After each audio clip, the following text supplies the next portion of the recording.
सभी विद्यार्थियों का हार्दिक अभिनंदन। विद्यार्थियों, आज मैट्रिक्स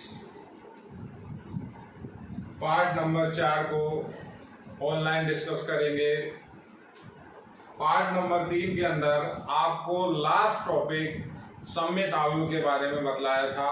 आज उसके नेक्स्ट हम विषम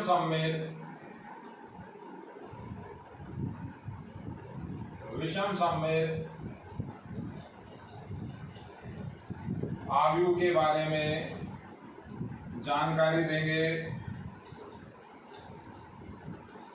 सभी विद्यार्थियों से एक बहुत अच्छा अनुरोध कि किसी भी वीडियो लेक्चर की आपको कॉपी नहीं करनी है। कॉपी का मतलब उसके आपको नोट्स नहीं बनाने हैं। आपको नोट्स बनाने हैं पीडीएफ फाइल से, जो कि आपके व्हाट्सएप ग्रुप में सारी भेजी गई है।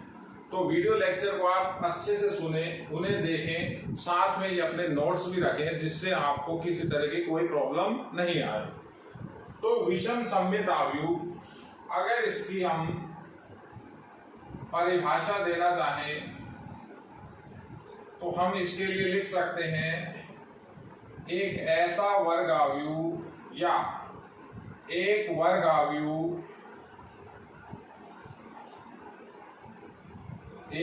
अवयव, कैपिटल ए विषम सममित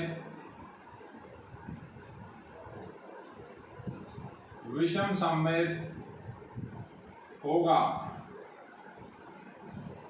एक वर्ग अवयव ए विषम सममित होगा यदि, ये यदि का संकेत है जिसे हम एम्प्लाइज बोलते हैं, यदि a बराबर -80 आप प्राप्त करें। कोई भी वर्ग अवयव कैपिटल ए विषम सममित होगा यदि a बराबर -80। अब इसे एक तरह से इस तरह से देखिए, यदि a बराबर -80 तो ये वाली बात भी सारी करेक्ट होगी। यानी ये प्रोसेस दोनों तरफ से चलेगा। जिस तरह से हम केमिस्ट्री के अंदर उत्क्रमणीय अभिक्रिया देखते हैं कि प्रोडक्ट से रिएक्टेंट बनता है, रिएक्टेंट से वापस प्रोडक्ट बनता है, तो ये इस तरह से वापस भी पॉसिबल है। यानी यदि आपके पास a बराबर -80 दिया हुआ है तो आप कह सकते हैं कि जो a है यह एक विषम सममित अवयव है। एक एग्जाम्पल से मैं आपको इसे क्लियर करूंगा। मेरे पास एक एग्जाम्पल है, कैपिटल X बराबर 0, 5, 6, -5, 0, 7, -6, -7 and again 0। ये जो मैंने आपको एग्जाम्पल लिखा है, ये मैंने विषम सममित अवयव को लिखा है। इसे विषम सममित अवयव आप कैसे प्रूव करेंगे? तो ये कैपिटल X पहली बात वर्ग अवयव हो, वर्ग अवयव 3/3 है, ये पंक्ति स्तंभ बराबर है, वर्ग अवयव हुआ। दूसरी बात, विषो हम दर्शाएंगे अगर ये विषम सममित अवयव है तो इसके लिए x की वैल्यू -xt के बराबर होनी चाहिए। तो मैं पहले ये कैलकुलेशन करता हूं, xt की वैल्यू निकाले। xt मीन्स इस x का ट्रांसपोज के बारे में आपको पिछले लेक्चर में डिटेल में बता चुके हैं कि रो और कॉलम को आपको इंटरचेंज करना है। R1 को C1, R2 को C2, R3 को C3 के अंदर कन्वर्ट करते ही किसी भी मैट्रिक्स का ट्रांसपोज पॉसिबल है। तो ये R1 को मैंने C1 के अंदर लिखा, R2 को मैंने C2 के अंदर लिखा और R3 को मैंने C3 के अंदर लिखा। ये मेरा xt की वैल्यू आई। माइनस से दोनों साइड में इंटू कर रहा हूं, 0, 5, 6 -5, 0, 7 -6 -7 एंड 0, ये -xt की वैल्यू आई। इसके बाद आपको एक गुणधर्म बताया है, किसी भी अवयव के अंदर यदि आप किसी भी बाहर नंबर को अंदर इंसर्ट करेंगे, ये बाहर -1 लिखा हुआ है, -1 अगर इस अवयव के अंदर जाएगा तो हर मेंबर के साथ जाकर के मल्टीप्लाई होगा।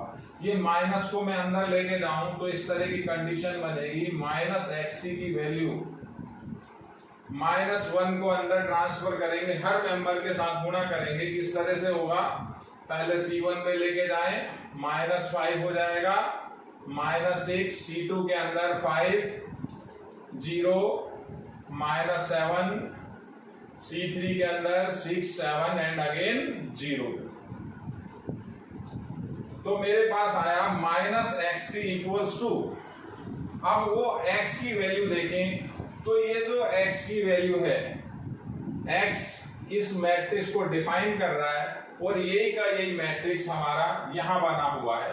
तो मैं -xt की वैल्यू इक्वल इसकी वैल्यू x हुई, ये लिख सकता हूं।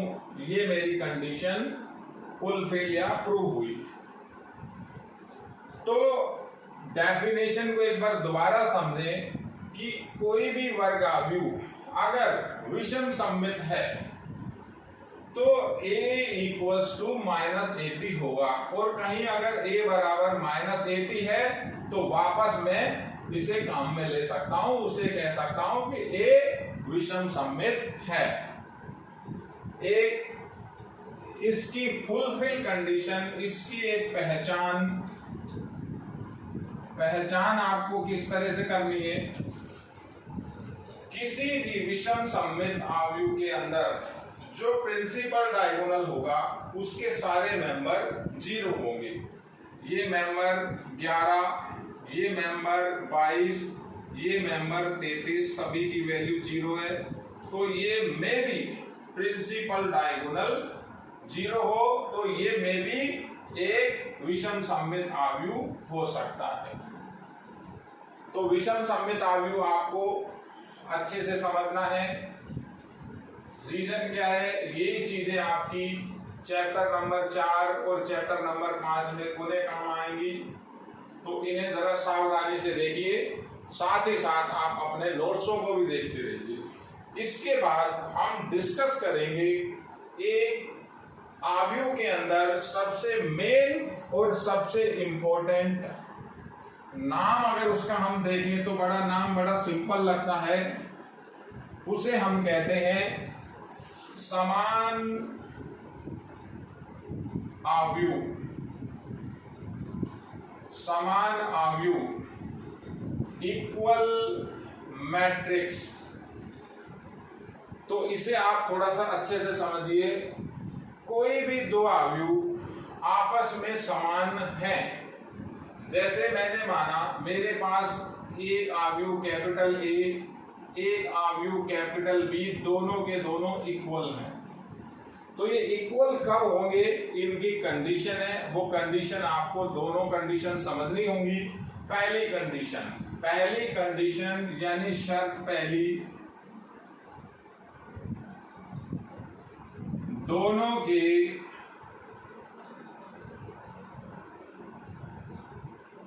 क्रम समान हो, बराबर तभी होंगे जब दोनों के क्रम समान हो। जैसे मैं अगर इन्हें संकेत रूप में लिखूं aij, मैंने आपका एक अवयव बनाया 3/3 का, बराबर b को मैं संकेत रूप में bij से लिख रहा हूं। तो पहली कंडीशन लिखी है आपकी क्रम समान हो, यानी ये 3/3 है, आप इक्वल बता रहे हो तो 100% ये भी 3/3 होगा। दूसरी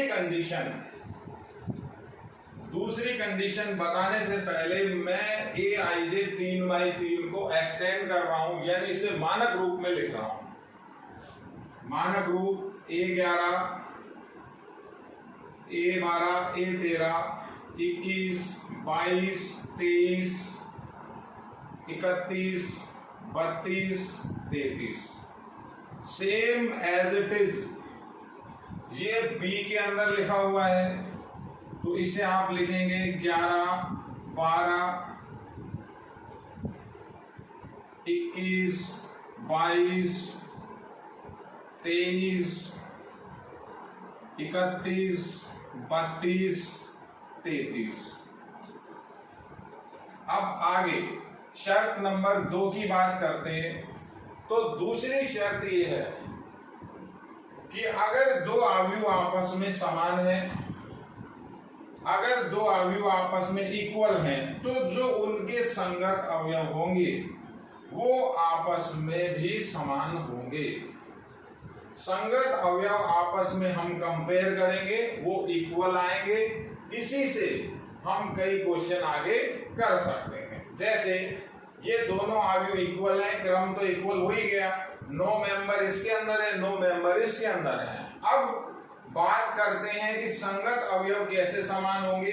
तो ये जो 11 नंबर है ये इस 11 नंबर के बराबर हुआ, ऐसे ही 9 के 9 आपस में बराबर। तो हम यहाँ क्वेश्चन, किसी भी क्वेश्चन को करने के लिए हम इनकी कंपेयरिंग भी कर सकते हैं। कंपेयरिंग का मतलब तुलना कर सकते हैं। क्रम समान है, तुलना करेंगे, A11 की वैल्यू B11 के बराबर, A22 की वैल्यू B22 के बराबर, ऐसे कुछ भी लिख सकते हैं आप। A31 की वैल्यू B31 के बराबर। तो ये 9 के 9 आपस में इक्वल होंगे। दूसरी शर्त, संगत अवयव आपस में समान होंगे। संगत अवयव आपस में समान होंगे। तो ये इक्वल मैट्रिक्स की 2 कंडीशन है, जिसे हम एक नेक्स्ट अभी मैं क्वेश्चन कर रहा हूं आपके सामने, वहां मैं आपको इसे लगा के बताऊंगा। आगे मैं आपको कुछ गुणधर्म से अवगत कराना चाहूंगा, उसके बाद हम क्वेश्चन सॉल्व करेंगे। इस चैप्टर की थ्योरी लगभग कंप्लीट है। कुछ एक टॉपिक्स रह गए जिन्हें भी मैं चाह रहा हूं कि आपको इसी लेक्चर के अंदर मैं क्लियर कर दूं, जिससे अपना काम थ्योरी का खत्म हो जाए और हम सीधे इसके क्वेश्चन पे आ सकें। तो अगला एक टॉपिक है परिवर्त के गुणधर्म। परिवर्त के गुणधर्म से मतलब है कि जो किसी भी मैट्रिक्स का ट्रांसपोज होता है, ट्रांसपोज के लिए जो हम प्रॉपर्टी बनाएंगे, यानी प्रॉपर्टीज ऑफ ट्रांसपोज, तो मैं आपको एक एक करके कुछ एक गुणधर्म है उनको क्लियर करूंगा। जैसे एक गुणधर्म मैं आपको पहले बता चुका हूं, AT का होल ट्रांसपोज A के बराबर। इसका अर्थ ये हुआ किसी भी वर्ग अवयव का ट्रांसपोज एक बार दूसरी बार करने पर अवयव इटसेल्फ आ जाएगा।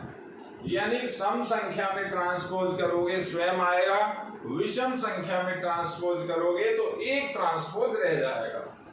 जैसे ऐसा समझे, AT के ट्रांसपोज का फिर एक बार अगेन ट्रांसपोज किया तो अंदर वाला A बना, ये एक ट्रांसपोज रह गया। यानी 2 बार ट्रांसपोज करोगे इटसेल्फ आएगा, विषम कंडीशन में आप ट्रांसपोज करोगे तो AT बनेगा। पहली condition.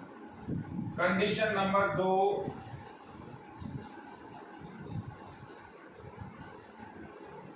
A plus AT, A plus AT अगर आप किसी भी वर्ग अवयव में उसके ट्रांसपोज को ऐड करेंगे, किसी भी वर्ग अवयव में उसके ट्रांसपोज को ऐड करेंगे तो जो रिजल्ट आएगा जो रिजल्ट आएगा वो एक नया मैट्रिक्स आएगा, नया आव्यूह आएगा, और वो जो आव्यूह होगा उसे हम सममित आव्यूह कहते हैं। वो 100% सममित होगा। तो a प्लस AT सदैव एक सममित आव्यूह होगा। इसी प्रकार तीसरे गुणधर्म के अंदर a माइनस AT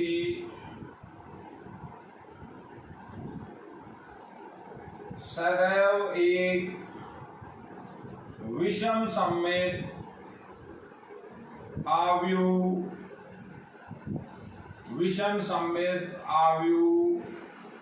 होगा। यानी किसी भी मैट्रिक्स में उसके ट्रांसपोज को माइनस करोगे तो 100% आपका विषम सममित आव्यूह बनेगा। ये दोनों कंडीशन पर आपके क्वेश्चन है बोर्ड में। कंडीशन समझिए, कंडीशन का प्रूफ भी है, बड़ा सिंपल सा। तीसरी कंडीशन के बाद नंबर 4 a प्लस b का होल ट्रांसपोज। मतलब अगर दो आव्यूह आपस में ऐड हो सकते हैं, ऐड कब होंगे? जब दोनों के क्रम समान होंगे।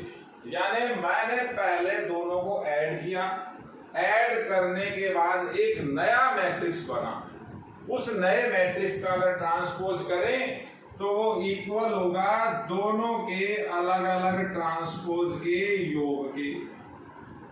आप इसमें फर्क समझिए। ये दोनों साइड पहले जोड़ना है, फिर ट्रांसपोज करना है, यहां अलग अलग ट्रांसपोज को जोड़ना है, दोनों इक्वल।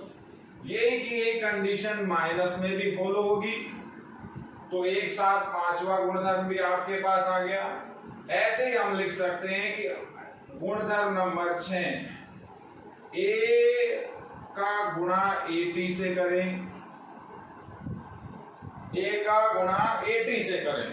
यानी किसी भी वर्ग आव्यूह का गुणा यदि हम उसके ट्रांसपोज से करें तो जो रिजल्ट होगा एक सममित आव्यूह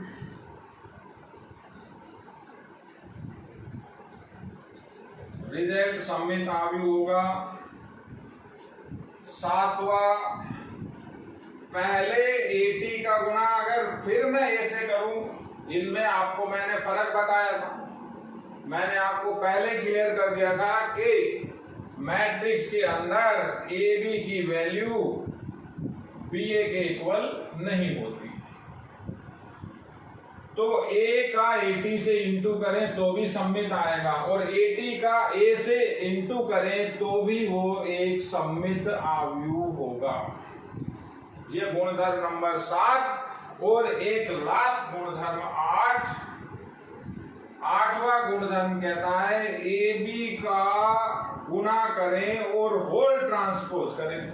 यानी दो आव्यूह आपस में अगर गुणा हो सकते हैं, गुणा दिखाया है यानी 100% होगा, गुणा करने के बाद ट्रांसपोज करें तो वो इक्वल होगा BT इंटू AT। B का ट्रांसपोज करेंगे, A का ट्रांसपोज करेंगे, B के ट्रांसपोज को A के ट्रांसपोज से गुणा करेंगे। तो बोर्ड के अंदर, जो राजस्थान बोर्ड के अंदर इन गुणधर्मों को किसी भी एग्जाम्पल से वो प्रूव करवा सकता है। ये गुणधर्म आप कहीं भी किसी भी क्वेश्चन में कभी भी अप्लाई कर सकते हो। किसी भी गुणधर्म को अपन आगे क्वेश्चन में प्रूव भी करेंगे, देखेंगे भी। तो ये जो ट्रांसपोज के गुणधर्म है, इन्हें आप अच्छे से समझिए और अच्छे से इन्हें आप देखिए। नेक्स्ट अब हम क्वेश्चन आंसर के लिए चालू कर रहे हैं। तो मैं आपको क्वेश्चंस के अंदर लेके चल रहा हूं। क्वेश्चंस आपकी बुक में सारे लिखे हुए हैं, आप बुक भी रखिए। बुक की भी पीडीएफ फाइल व्हाट्सएप ग्रुप पे है, नोट्स आपके सारे अवेलेबल हैं। आपको मैं यहाँ क्वेश्चन लिखूंगा, मेरे लिए लिखना मस्ट है, क्योंकि जब लिखूंगा तो ये आपको समझ में आएगा दे क्या रखा है। आपको सॉल्यूशन पे ज्यादा दिमाग लगाना है। तो क्वेश्चन नंबर 7 है मेरा। अब मैं दो नंबर के अंदर के क्वेश्चन की बात कर रहा हूं, जो बोर्ड के अंदर 2 नंबर में आएंगे। 7वां क्वेश्चन मुझे एक भी याद नहीं है। याद आप कोई क्वेश्चन बताए मैं करूंगा, लेकिन क्वेश्चन मुझे भी देखने पड़ेंगे। तो 7वां क्वेश्चन इस तरह से है कि यदि a की वैल्यू a बराबर 3 4 -2 ये a दिया हुआ है आपको 2/2 का आव्यूह, वह a² बराबर RA माइनस 2I, a² बराबर RA माइनस 2I दिया गया हो, a² बराबर RA माइनस 2I दिया गया हो, तो R का मान ज्ञात कीजिए। तो R का मान ज्ञात कीजिए। क्वेश्चन आया हुआ है, इसी पैटर्न के क्वेश्चन आपके राजस्थान बोर्ड में आएंगे। अब आप एक बार जो ये हमारे पास गिवन डाटा है, आप इसको समझने की कोशिश कीजिए। मैट्रिक्स का जो तीसरा चैप्टर है, उसके अंदर कहीं भी कोई भी इंग्लिश का कैपिटल लेटर है, इंग्लिश का कैपिटल लेटर कोई सा भी ए से लेकर जेड तक कोई भी कैपिटल लेटर लिखा हुआ है, तो वो कैपिटल लेटर मैट्रिक्स को इंडिकेट करेगा, उसका मतलब कोई ना कोई आव्यूह है। उसके अलावा कोई भी स्मॉल लेटर हो, कोई भी संख्या हो, तो वो आव्यूह के अंदर काउंट नहीं होगी। तो सॉल्यूशन के अंदर आपको क्या लिखना है, किसी तरह के क्वेश्चन को रिपीट नहीं करना, सीधा हर क्वेश्चन का सॉल्यूशन करना है। मैं इसे लेकर के चालू कर रहा हूं। एक दूसरी बात ये ध्यान रखनी है, बोर्ड के अंदर ये आप जो भी नोट्स बनाएं, बिल्कुल कॉर्नर से काम चालू करें। कई बच्चे जगह छोड़ते हैं, वहां से लिखते हैं, तो 2-2 3-3 लाइन बन जाती है। आपको एक लाइन में ही कंप्लीट करना होता है। तो मैथ के क्वेश्चन या मैथ की लेंथ वैसे भी बड़ी हो जाती है। तो मैं कॉर्नर से चालू करूंगा। ऐसा लिख रखा है, ये दिया हुआ है a² की वैल्यू RA माइनस 2I, ये गिवन है। मेरा अगला काम वो a की वैल्यू यहाँ पुट करनी है। a की वैल्यू रखें 3 4 -2 का होल स्क्वायर बराबर R बाहर। मैंने आपको पहले बताया R कोई आव्यूह नहीं है, R एक संख्या है। स्मॉल लेटर के अंदर जो भी लिखा होगा किसी न किसी संख्या को इंडिकेट करेगा। तो a को दोबारा -2 2I। अब I की एक बार दोबारा बात करें। I आपको पार्ट नंबर 3 या 2 में भी बताया था। I का मतलब होता है यूनिट मैट्रिक्स। कहीं भी कैपिटल I लिखा हुआ है, यूनिट मैट्रिक्स। तो I भी 2 तरह का होता है। 2 क्या है, कितने भी तरह का हो सकता है। एक I2 की बात करें 1 0 0 1, एक होता है हमारा I3। I3 के अंदर 3/3, ये मैं आपको पहले डिस्कस कर चुका हूं। I2 और I3 लिखें या उनको भी I ही लिखें, कोई फर्क नहीं पड़ता। ये आपको खुद देखना होगा कि वो जो I लिखा हुआ है वो I2 है कि I3 है। तो इसके लिए भी क्या बताया था कि ये 2 आव्यूह आपस में माइनस हो रहे हैं। तो माइनस कब होंगे, जब दोनों के क्रम समान हो। ये 2/2 का है, इसका मतलब ये हुआ कि ये जो I है आपका, ये भी 2/2 का होगा, यानी आपको यहाँ I2 लिखना होगा। कई अच्छी किताबों में या सिंपल किताबों में यहाँ I2 मिलेगा आपको। नहीं देता है कोई प्रॉब्लम नहीं। तो ये अंडरस्टूड है कि I की जगह I2 हुआ। तो I की वैल्यू रखें 1 0 0 1। मेरे को ये तो डाटा दिया हुआ था, मैंने इसके अंदर मैट्रिक्स पुट की है। अब एक चीज यहाँ नोटिस करेंगे आप, ये होल स्क्वायर लिखा हुआ है, तो होल स्क्वायर नहीं है, ये एक आव्यूह का 2 बार गुना है। यानी ऐसा नहीं करना है कि यहाँ 9 - 4 16 - 4 लिख देंगे, अंदर स्क्वायर नहीं होगा। ये एक आव्यूह ए का ए से 2 बार गुणा, तो इसको एक बार रिपीट करेंगे। 3 4 -2 -2 3 4 -2 -2। अगला मैंने आपको पहले भी बताया, किसी भी अचर को अगर आप मैट्रिक्स के अंदर इंसर्ट करोगे, लेके जाओगे, हर मेंबर से गुना होगा। आर का अंदर गुना करें, आर का अंदर गुना करें, 3r - 2r 4r - 2r -2। धीरे धीरे मेरी स्पीड बढ़ेगी। अगर किसी बच्चे को, किसी भी स्टूडेंट्स को ऐसा लगता है कि सर बहुत तेज पढ़ा रहे हैं, तो आप उस लेक्चर को एक बार दोबारा रिपीट करेंगे, 2 बार 3 बार, अब आपके पास है। आप किसी भी लेक्चर को कितनी बार देखें, जितनी बार देखेंगे उतनी टॉपिक, उतनी चीज आपको ज्यादा क्लियर होगी। ऑनलाइन का सबसे अच्छा फायदा यही है कि आप किसी भी लेक्चर को बार बार रिपीट करके देख सकते हैं।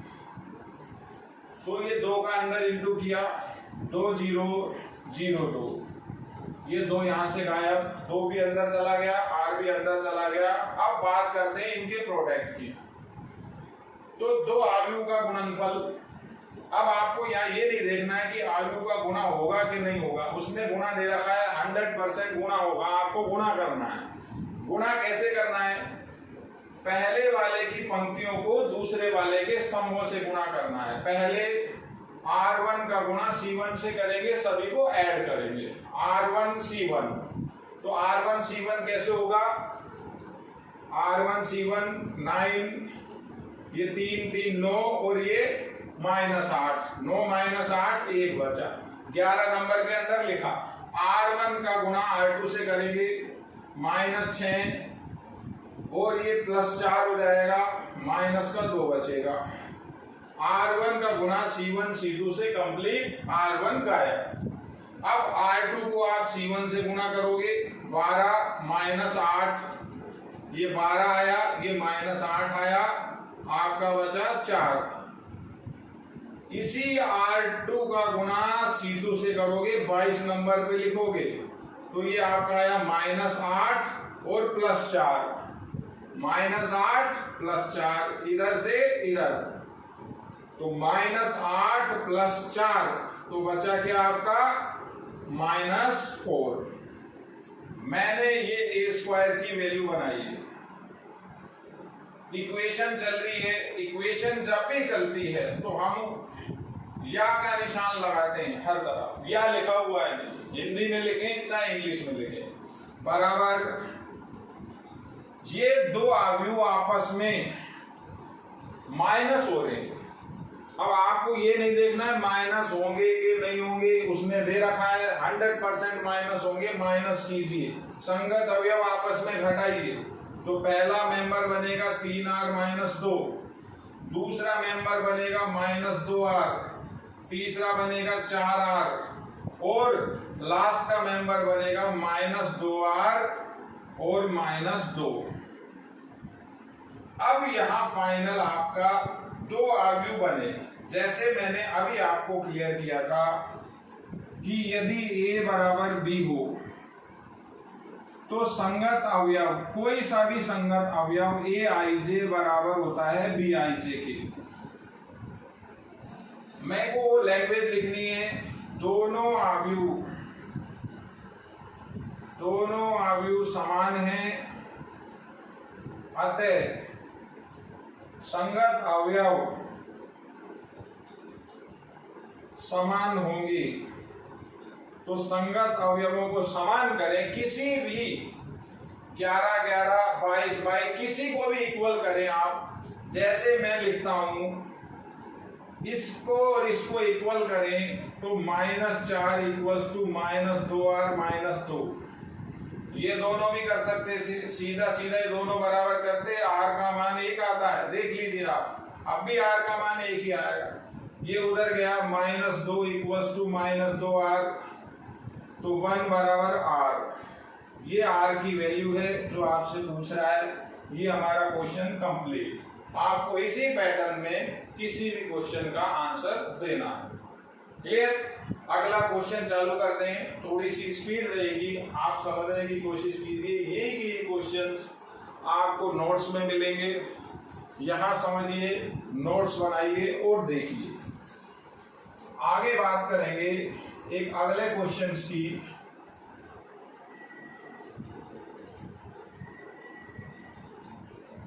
Question number 8। क्वेश्चन नंबर 8 के अंदर यदि capital B equals to ABCD, एक 2x2 का आर्ग्यू दिया हुआ है, B की वैल्यू दे रखी है ABCD, और कहता है, तो सिद्ध करवा रहा है, कह रहा है तो सिद्ध कीजिए। तो कहता है आपसे सिद्ध कीजिए। सिद्ध करने के लिए बोल रहा है b square minus a plus d whole bracket b equals to bc minus ad into I2। तो आपको सिद्ध करना है b square equals to b square minus a plus d into b equals to bc minus ad I। ये आपसे पूछ रहा है। वही की वही बात मैं आपको दोबारा बता रहा हूं। किसी भी क्वेश्चन के अंदर जो कैपिटल लेटर होगा वो मैट्रिक्स को डिफाइन करेगा, जो स्मॉल लेटर होगा वो मैट्रिक्स नहीं होगी। हो सकता है कोई संख्या हो सकता है कोई राशि हो। तो मुझे ये पार्ट प्रूव करना है, ये साइड लेना है, ये साइड लाना है। आपको 10th की तरह पैटर्न नहीं करना है कि लेफ्ट हैंड लिया तो लेफ्ट हैंड की वैल्यू निकाल ली और लिख दिया समीकरण नंबर 1, फिर राइट हैंड लिया, राइट हैंड की वैल्यू निकाली, लिखा समीकरण 2, फिर दोनों से कहा कि 1 और 2 से सिद्ध हुआ LHS बराबर RHS। ऐसे नहीं करना है। आप किसी भी एक साइड को लो, दूसरी साइड बनाओ, कोई सी भी साइड से दोनों साइड आ सकती हैं। तो सिंपल वे लिख रहा हूं। सॉल्यूशन के अंदर आपको क्या लिखना है, मैं इस साइड को ले रहा हूं b square minus a plus d capital B equals to, मैंने ये साइड लिया, इक्वल लिखा हुआ है, इक्वल के नीचे इक्वल चलेगा, ये बार बार आपको रिपीट नहीं करना है। तो ये कैपिटल B की वैल्यू रखनी है। सिंपल, ये b स्क्वायर लिखा हुआ है यानी b का b से इनटू, तो मैं b को 2 बार रिपीट करके लिख रहा हूं ABCD, अगेन लिखा ABCD। फिर आपको ये बता रहा हूं b स्क्वायर ऐसे नहीं लिखना है कि a square b square c square d square लिख दे। मैट्रिक्स का 2 बार इनटू, ये b स्क्वायर हुआ minus a plus d and again b ABCD। देखिए आप, मैंने केवल वैल्यू पुट की है, ये b की वैल्यू 2 जगह पुट की है। इसे मैं सॉल्व करूंगा, ये ऐसे का ऐसा लिखा रहेगा, बार बार रिपीट नहीं करना है, इक्वल के नीचे इक्वल चलेगा। सॉल्यूशन करते हैं। अब वही 2/2 के आव्यूह का 2/2 के आव्यूह से गुणा। तो गुणा बिल्कुल सिंपल है, थोड़ा सावधानी से करेंगे। पहला गुणा करेंगे R1C1, क्या आएगा a स्क्वायर प्लस BC। समझिए आप, ये R1 का C1 से इंटू किया, सभी को ऐड किया, a स्क्वायर प्लस BC बिल्कुल क्लियर है। फिर R1 का इंटू इससे करेंगे, ऐसा आएगा AB plus BD, R1C2। Again R1 का काम खत्म, अब C2 को उठाएंगे, यहां इंटू करेंगे, AC लिखा, AC प्लस CD, मैं क्रम से लिख रहा हूं, ए आगे आता है, ये पहले लिखा, एक ही बात है। CD का गुणा AC से किया, ये आया AC, ये आया CD, इसका गुणा इससे करें तो ये आएगा आपका BC प्लस D स्क्वायर। आप जब आयु लिखेंगे सब में गैप रखेंगे, ये गैप कंपलसरी है। अगर आपका ये गैप नहीं है तो ऐसा मालूम नहीं चलेगा कि इसके अंदर 4 मेंबर लिखे हुए हैं। गैप रखना है, इधर भी इधर भी, कहीं कोमा नहीं होगा, किसी भी मेंबर के बीच में कोई भी कोमा का निशान नहीं होगा।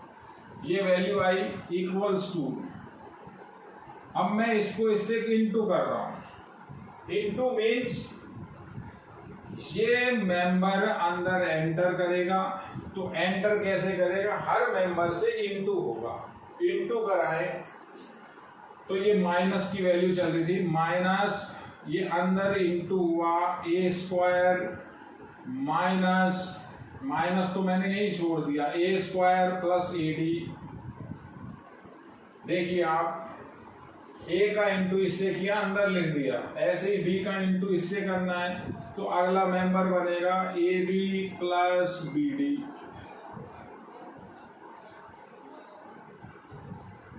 ये इसके अंदर इंटू करेंगे या C का इंटू यहाँ करें तो आता है AC प्लस CD। ऐसे ही इसका इंटू किया तो ये आया आपका AD प्लस D स्क्वायर।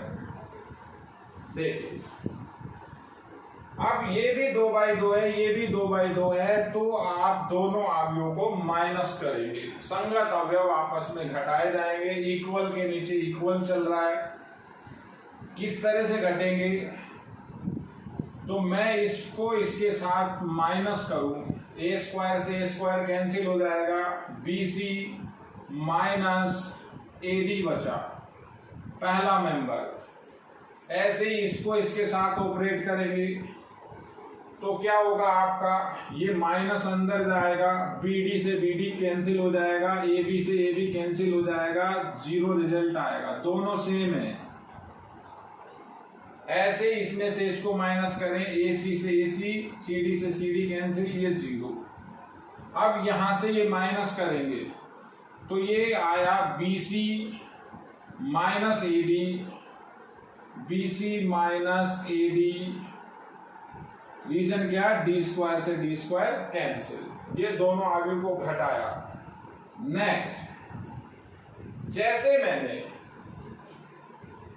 इसको अंदर लेके गया था, बाहर भी निकाल सकता हूं। अगर किसी भी मेंबर, पूरे मेंबर में कोई चीज कॉमन है, कॉमन आप निकाल सकते हो। कॉमन कैसे निकाले, हमारे पास BC minus AD, BC minus AD, 0 के साथ किसी को भी गुणा कर सकते हैं, BC minus AD, BC minus AD है, तो ये कॉमन इस मैट्रिक्स से बाहर आएगा, लिखेंगे BC माइनस AD, ये बाहर आ गया।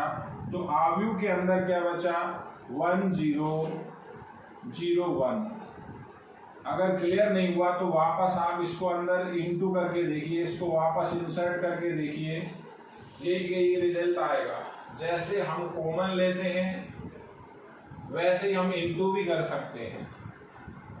तो इस वैल्यू को मैं लिखा BC माइनस AD,